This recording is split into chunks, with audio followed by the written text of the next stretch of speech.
আমরা কদিন আগে বৃন্দাবনে গিয়েছিলাম, আজ থেকে 15-20 দিন আগে এই ফিরলাম ব্রজধাম থেকে।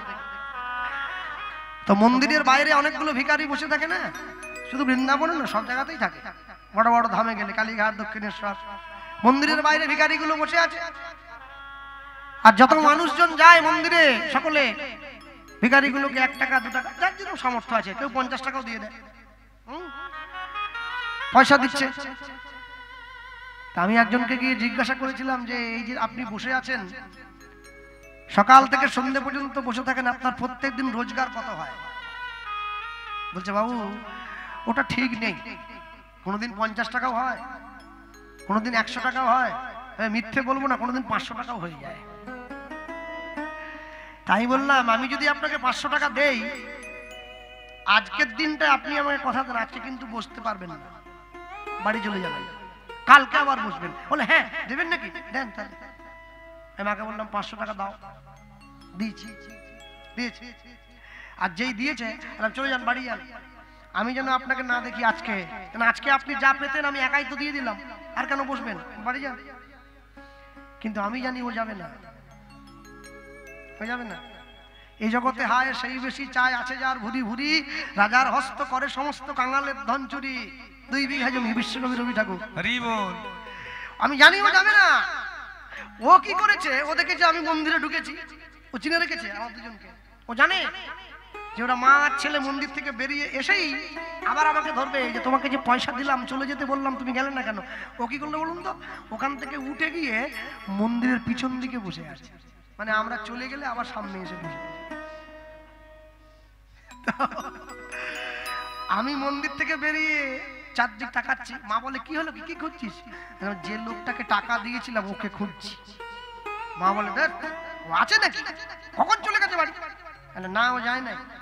হ্যাঁ তোর একবারে সব যায় নাই, তুমি এসো না আমার সঙ্গে।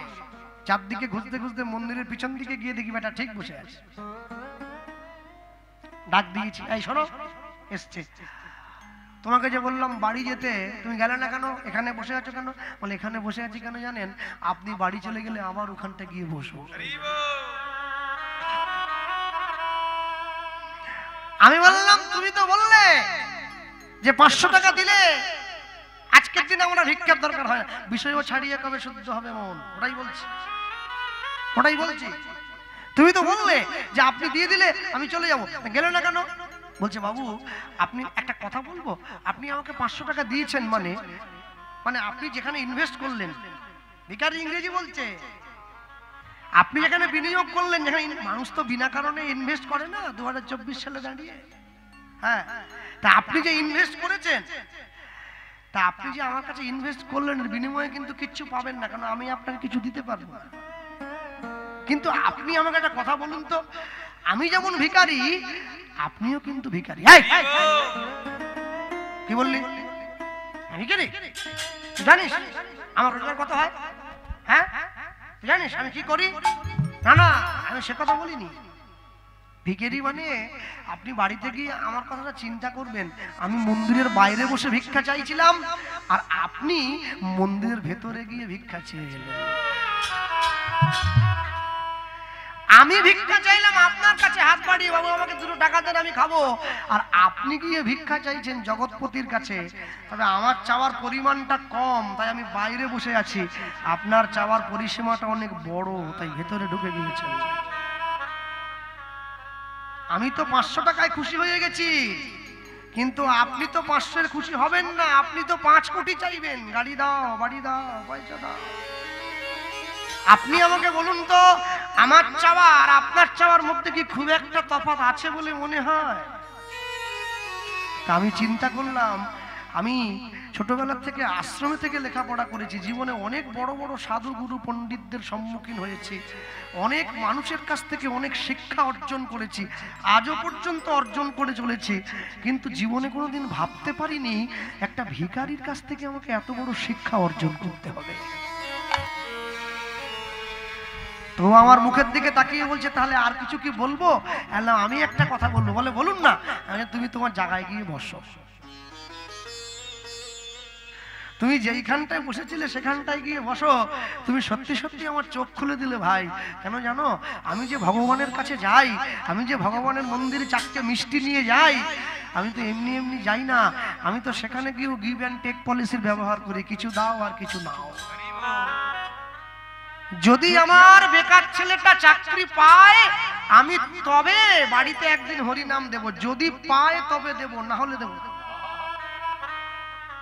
কই আমি তো ভগবানকে বলিনি আমার ছেলে চাকরি পাক আর না পাক, আমি কষ্ট করে হলেও তোমার বাড়িতে একবার তোমাকে ঘরে এনে আমি কীর্তন দেবো, তোমাকে ঘরে আনবো, সাধুগুরু বৈষ্ণবের সেবা দেবো। তা তো বলি নাই। কেন বলি নাই জানো? ততক্ষণ পর্যন্ত বলবো না যতক্ষণ না পর্যন্ত আমার স্বার্থ সিদ্ধি হয়। কৃষ্ণ কহে আমা ভজে মাগে বিষয় সুখ। হ্যাঁ, লক্ষ্য আলোচনা খুব গভীর। কৃষ্ণ কহে আমা ভজে মাগে বিষয় সুখ। এরপরে বলছেন অমৃত ছাড়ি বিষ মাগে এত বড় মুখ। হ্যাঁ, একটা বানরকে একটা কলা আর আরেক হাতে 50 টাকা নিয়ে যদি দুটো হাতে দাঁড়িয়ে দেখান না, বানরটা কিন্তু কলাটা নিয়ে নেবে, টাকাটা নেবে না। কিন্তু বানর তো বোকা, বানর জানে না যে কলাটা না নিয়ে যদি 50 টাকার নোটটা নিয়ে যায়, ওটা দিয়ে 1 ডজন কলা কেনা যাবে। ও একটা নিয়েই দৌড় দেয়। আমাদের চোখের সামনে দুটো জিনিসই আছে, একটা গোবিন্দ চরণ, একটা সংসার। যদি গোবিন্দ চরণটা নিয়ে নিতে পারি, সংসারটাও পাবো, গোবিন্দ চরণটাও পাবো। কিন্তু গোবিন্দ চরণটা আমরা বাদ দিয়ে শুধু সংসারটাকে টেনে নিয়ে যাই, যার জন্য আমাদের জীবনে এত দুঃখ। ওই জন্য বললেন অমৃত ছাড়ি বিষ মাগে এত বড় মুখ। এরপরে বলছেন আমি বিজ্ঞ সেই মূর্খে বিষয় কেন দিব।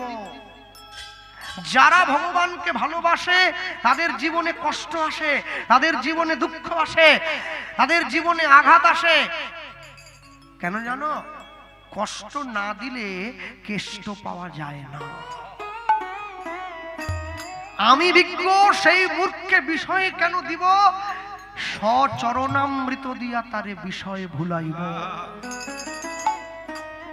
ভক্তি যখন জলে প্রবেশ করে, জল তখন চরণামৃত হয়ে যায়। ভক্তি যখন ভোজনে প্রবেশ করে, ভোজন তখন প্রসাদ হয়ে যায়। ভক্তি যখন ঘরে প্রবেশ করে, ঘর তখন মন্দির হয়ে যায়। ভক্তি যখন দেহে প্রবেশ করে, দেহ তখন ভক্ত হয়ে যায়। ভক্তি যখন আত্মায় প্রবেশ করে, অন্তর তখন বৈষ্ণব হয়ে যায়। আর ভক্তি যখন পরমাত্মায় প্রবেশ করে, দেহ তখন সর্বস্ব ছেড়ে দিয়ে তার চরণে গিয়ে লুটায়। নিতাই গৌর প্রেমানন্দে হরি বল, হরি বল।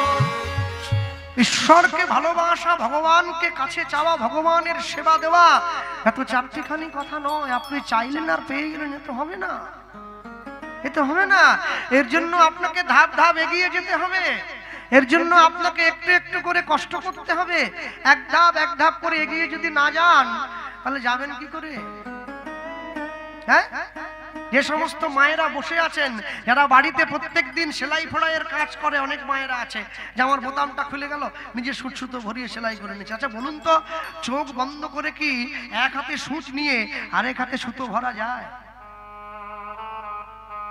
একটা সুতোতে, একটা সূচের মধ্যে সুতো ভরতে গেলেও একটু ধৈর্যের দরকার আছে। তাহলে একটা সূচের মধ্যে সুতো ভরতে গেলে যে ধৈর্য তোমাকে দিতে হয়, যে পরিশ্রম করতে হয়, নিজের বুকে হাত রেখে বলো তো, কোনোদিন কৃষ্ণ প্রাপ্তির জন্য সেইটুকু ধৈর্য কি দিয়ে দেখেছ? আমি অন্য কোনো বড় জায়গায় যাবো না, ছোট্ট জায়গাটার মধ্যে থাকলাম, আমরা সেটাও পর্যন্ত দিয়ে দেখিনি। যদি দেখতাম, তাহলে আজকে আমি যে 2 জনের গলায় তুলসীর মালা দেখছি, এটা আমি 200 জনের গলায় দেখতে পেতাম। কেন? আমার অন্তর ভক্তির সঙ্গে মেশে নাই, আমার অন্তরে প্রেম জাগরিত হয় নাই, তাই গোবিন্দের সেবা দ্রব্য আমার গলা পর্যন্ত উঠে আসে নাই। আর যদি আসতে হয়, একটু একটু করে ধাপে ধাপে এগিয়ে যেতে হবে। কুষ্টুম মহাজন লিখছেন, কি লিখলেন? রূপ রঘুনাথ পদে হইবে আকুতি উলুধ্বনি। রূপ রঘুনাথ পদে হইবে আকুতি। রূপ রূপ রঘুনাথ পদে হইবে আকুতি, রূপ রঘুনাথ পদে হইবে আকুতি। কবে হাম হে রাম যুগল প্রীতি, ওগো কবে হাম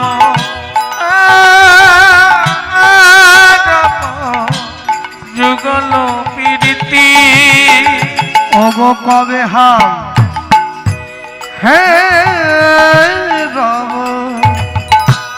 যুগল প্রীতি, ওগো কবে হাম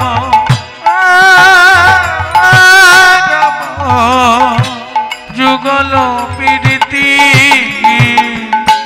রূপ রঘু রূপ রঘু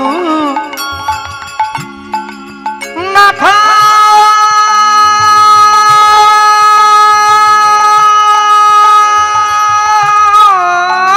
পাদে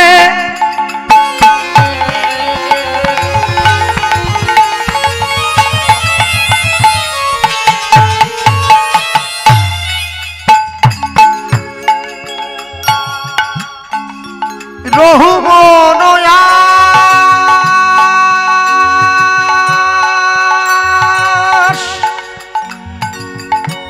প্রার্থনা করে সদাই নরোত্তম ওগো রূপ রঘু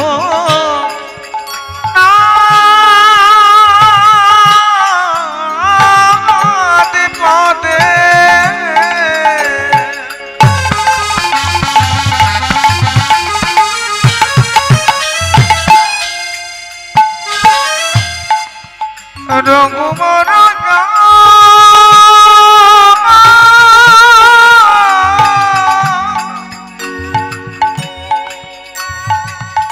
প্রার্থনা কর সদা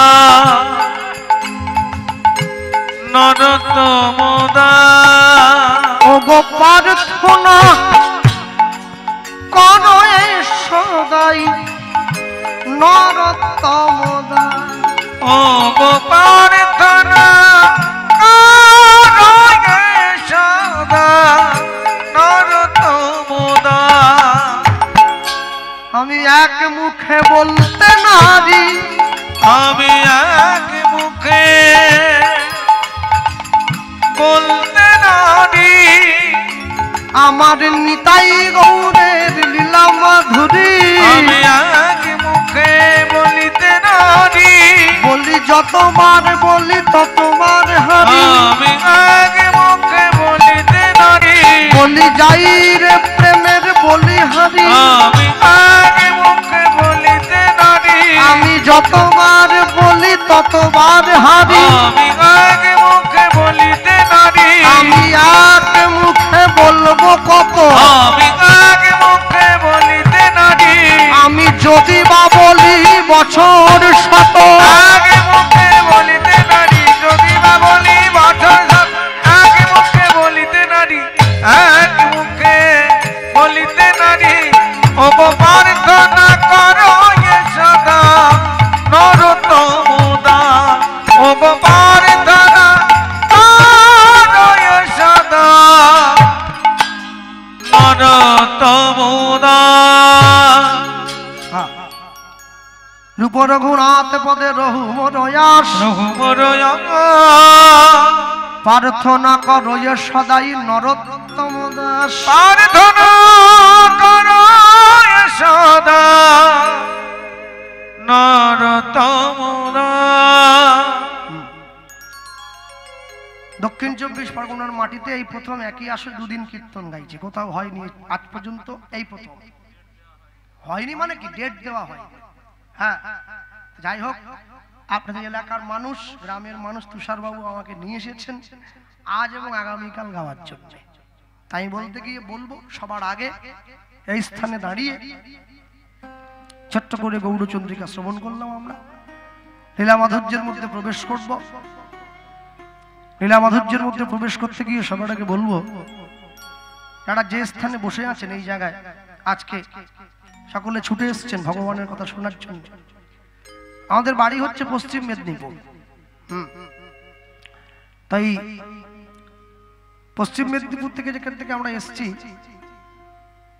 আমাদের জেলাটা শেষ হয়ে গেলে একটু এগিয়ে গেলে তারপরে বীরভূম, বাঁকুড়া, পুরুলিয়া, এক এক করে যত ওইদিকে যাবেন তত গরম বাড়বে, সব গরমের জায়গা। আর যদি আপনি এদিক দিয়ে যান তাহলে ঘুরে ঘুরে এদিক দিয়ে যেতে গেলে হুগলি, বর্ধমান পেরিয়ে যেতে যেতে তারপর নবদ্বীপ পড়ে যায় একটা সময়, তারপরে মুর্শিদাবাদ, করিমপুর, এক এক করে চলে যায়। আমরা হরিসভায় দাঁড়িয়ে আজকে কলিযুগে পতিত পাবন অবতার শ্রীকৃষ্ণ চৈতন্য মহাপ্রভুর একটি বিশেষ লীলা মাধুর্যের স্মরণে আমরা স্মরণ গ্রহণ করব। সেই প্রসঙ্গে বলতে গিয়ে সবার আগে বলবো, সত্যযুগের ভগবান লক্ষ্মীনারায়ণ যুগল, ত্রেতা যুগের ভগবান রাম সীতা যুগল, দাপর যুগের ভগবান রাধাকৃষ্ণ যুগল, কলিযুগের ভগবান নিতাই গৌরাঙ্গ যুগল। হ্যাঁ, কিন্তু কি জানেন, সারা জীবন কেউ পশ্চিমবাংলায় থেকে যদি জীবনে একবারও কোনোদিন জয় নিতাই জয় গৌর না বলে, তার কিচ্ছু যায় আসে না। কেন বলুন? কেন জানেন? একটা কারণের জন্য, আমরা মহাপ্রভুকে শুধুমাত্র সিংহাসনে ভগবান বানিয়ে বসিয়ে দিয়েছি, অন্তরের সিংহাসনে বসাতে পারিনি। যদি পারতাম তাহলে কিন্তু আমাদের মুখ দিয়ে বেরোতো, হ্যাঁ, যবনেও নাচে গায়ে লয় হরি নাম, হেন অবতারে বঞ্চিত দাস বলরাম। যে যবন মুসলমান, ছোট জাত, নিচু জাত, অস্পৃশ্য, সেও পর্যন্ত তার নাম নিয়েছে, এখনো নিচ্ছে। আফ্রিকা থেকে লক্ষ লক্ষ মুসলমান তারা ইসকনে এসেছে, হরে কৃষ্ণ মহামন্ত্র গ্রহণ করে। লক্ষ লক্ষ খ্রিস্টান তারা সনাতন ধর্ম গ্রহণ করছে, হরে কৃষ্ণ বলতে পারে না, আটকে যায়, হরে কৃষ্ণ হরে কৃষ্ণ। বাঙালির মতো করে এত সুন্দর বলতে পারে কি? হরি বল বলে না, হরি বল। দুঃখটা কি জানেন? বলতে পারে না, বলার চেষ্টা তো করে, আমি বলতে পারি কিন্তু বলি না। এটা আমার জীবনের সব থেকে বড় দুঃখ। যে বলতে পারছে না সে বলছে, আর যে বলতে পারে সে বলে না। আরে সনাতন ধর্ম সেই শিক্ষা দেয়।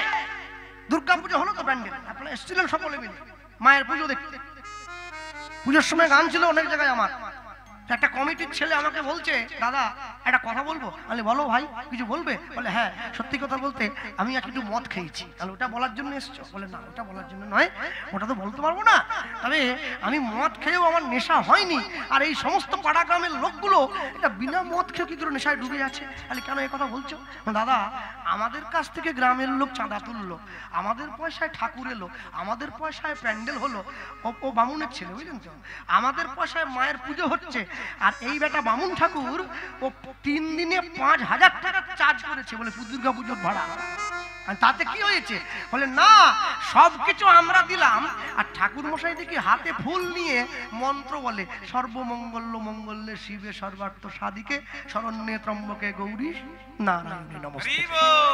তাই বললাম, এটা তোমার আপত্তি কোথায়? দাদা আপনি বুঝতে পারছেন না, আপনি হরিনাম করেন, মানে কি বুঝবো? দাদা ভাবুন, আমাদের পয়সায় পূজা, আমাদের পয়সায় হরিনাম, আর ও কিনা মঙ্গল চাইছে সকলের, বলে সর্বমঙ্গল্য মঙ্গলের শিবের। আমাদের পয়সায় পুজো করে সবার মঙ্গল চাইছে, এই কেমন ধর্ম আমাদের? বললাম ভাই তুমি রাগ করো না, এটাই তো সনাতন ধর্ম।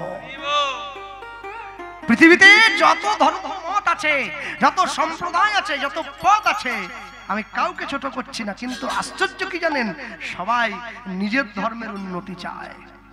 সনাতন ধর্ম একমাত্র ধর্ম যা সকলার মঙ্গল চায়। সর্বেষাং মঙ্গলং ভূয়াৎ সর্বে সন্তু নিরাময়। তুমি সকলকে নিরাময় প্রদান করো, এই জন্য তো আমার ধর্ম সর্বশ্রেষ্ঠ ছিল, আছে, থাকবে। হরি বল হরি বল। আমি বলতে গিয়ে বলবো, সবার আগে আমরা নবদ্বীপের মাটিতে দাঁড়িয়ে আজকে লীলা মাধুর্য আমরা যে আস্বাদন করব, পাষণ্ড দলন লীলা। নবদ্বীপের মাটিতে মুসলমান মহাপ্রভুর করুণায় সেও পরম ভক্ত হয়েছিল। আমি আপনাদেরকে এইটুকুই শুধু মনে করাবো, প্রথম দিনে আজকে যে মুসলমান যদি ভক্ত হয়ে যেতে পারে, সে যদি হরিনাম গ্রহণ করতে পারে, তাহলে আমরা মহাপ্রভুর ঘরের ছেলে হয়ে আমরা কি পারি না? আমরাও তো পারি, কিন্তু আমরা কর্মগুণে সেই নাম থেকে বঞ্চিত হয়েছি। আমাদের ভাগ্য দোষে, ভাগ্য আমাদেরকে বিপদে সরিয়ে দিয়েছে, কর্ম আমাদের থেকে দূরে নিয়ে গেছে। হরিসভায় দাঁড়িয়ে আজকে আলোচ্য লীলা মাধুর্যের প্রসঙ্গ, নবদ্বীপের মাটিতে পাষণ্ড পতিত মলয় চাঁদ কাজী উদ্ধার। হরি বল, হরি বল। আমি সর্বপ্রথম বলতে গিয়ে তিনটে জিনিস বলবো। এই লীলা মাধুর্যের উদ্দেশ্য কি? তিনটে উদ্দেশ্য। প্রথম উদ্দেশ্য কি? প্রথম উদ্দেশ্য হলো কাজীর কীর্তনে নিষেধাজ্ঞা, মানে কীর্তন করতে দেব না, প্রথম উদ্দেশ্য। দুই, মহাপ্রভু কর্তৃক এই নিষেধাজ্ঞা প্রত্যাহার, মানে আমরা এই নিষেধ মানব না। আর তিন, কাজীকে দিয়ে হরিনাম গ্রহণ করিয়ে জগজ্জীবের দরজায় প্রচার করে দেওয়া হলো হরিনাম সবার জন্য, কেউ বাদ নয়। তিনটে উদ্দেশ্য। অনেক কথা বলার আছে। ভক্তমণ্ডলী, ভক্তিমতী মায়েরা, আজ থেকে 539 বছর পূর্বে কলিকালের মাটিতে শ্রীকৃষ্ণ চৈতন্য মহাপ্রভুর শুভ আবির্ভাব ঘটেছে।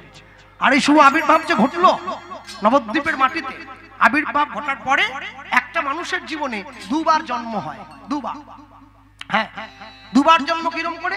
একবার মাতৃগর্ভ থেকে মানুষ হয়ে, আরেকবার গুরু দীক্ষা নিয়ে ভক্ত হয়ে, দুবার জন্ম হয়েছে, তাই তো? মহাপ্রভুর জীবনে 4 বার জন্ম হলো। তাকিয়ে দেখুন, নিম গাছের তলায় জন্ম হয়েছে, ছেলেটার নাম হয়েছে নিমাই প্রথমবার। গঙ্গাদাস পণ্ডিতের টোলে পড়াশোনা করতে যেত, দুবার বিয়ে করলো, তখন তার নাম হয়েছে গৌরাঙ্গ। 3, কাটোয়ায় কেশব ভারতীর কাছে গিয়ে সন্ন্যাস মন্ত্র দীক্ষা নিল, তখন তার নাম হলো শ্রীকৃষ্ণ চৈতন্য।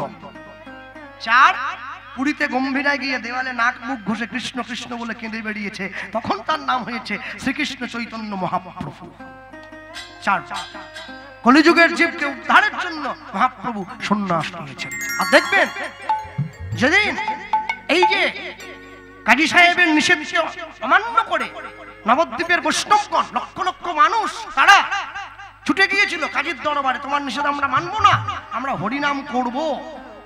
এইটা হচ্ছে পৃথিবীর ইতিহাসে প্রথম আইন অমান্য আন্দোলনের সূচনা এইখান থেকে হয়েছে, প্রথম হয়েছে। আর 2, এই কাজীর সঙ্গে কাজীকে হরিনাম দিতে গিয়ে কাজীর সৈন্যদের দ্বারা অনেক বৈষ্ণবের প্রাণ গিয়েছে, অনেক বৈষ্ণবের রক্ত ঝরেছে। তার স্মৃতিকে উদ্দেশ্য করে সেই বৈষ্ণবদের আত্মত্যাগকে, আত্মবলিদানকে সম্মান দিয়ে আজও পর্যন্ত দেখবেন যেখানে কীর্তন হয়, একটা বাঁশের মাথায় করে লাল পতাকা তুলে দেওয়া হয়। এটা বৈষ্ণবদেরকে সম্মান। যারা কাজীর নিষেধ অমান্য করে রক্ত ঝরালো, প্রাণ হারালো, হরিনাম দিল, তাদেরকে সম্মান জানানো হলো। হ্যাঁ, শিবাসঙ্গনের মাটিতে অষ্টম মহাজন পদকর্তা প্রথমেই দাঁড়িয়ে কলম দিয়েছেন। শিবাসঙ্গনের মাটিতে গিয়ে অষ্টম মহাজন লিখছেন শ্রীকৃষ্ণ চৈতন্য মহাপ্রভু তিনি কিনা ভক্তগণকে সঙ্গে নিয়ে আনন্দ বিভোর হয়ে আছে। হ্যাঁ, তাই বলতে গিয়ে বলতেই পারি, একটু বাহু তোলা যায় সবাই মিলে, কেউ যেন কে মায়েরা কি বাড়ি যাচ্ছ নাকি? বাড়ি যাচ্ছ? আসবে আবার? আচ্ছা ঠিক আছে। হ্যাঁ, না কেউ উঠে গেলে আমার মন খারাপ হয়, বুঝো না? যাক, আমরা বলতেই পারি, একসঙ্গে বলা যায়, কটে কটে তালি দিয়ে শিবাশয় অঙ্গনে নাচে, শিবাশয় অঙ্গনে নাচে,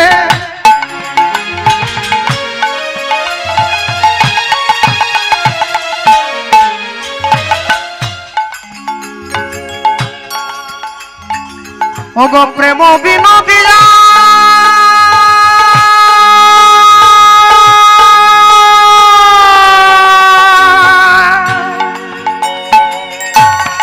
উলুধ্বনির গাই গৌর হরি হরি শ্রীবাসয়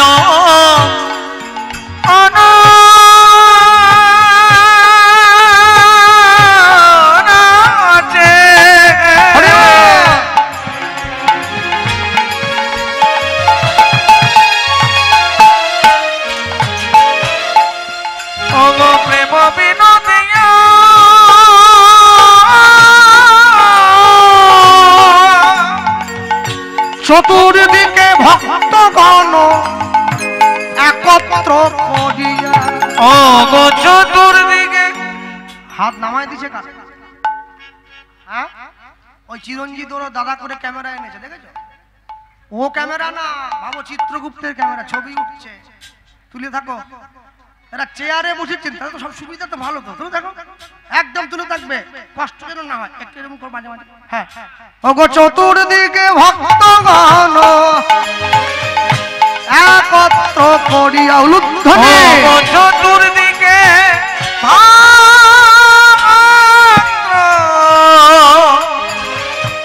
একত্র করিয়া, ওগো চতুর্দিকে ভক্তগণ একত্র করিয়া, ও চতুর্দিকে ভক্তগণ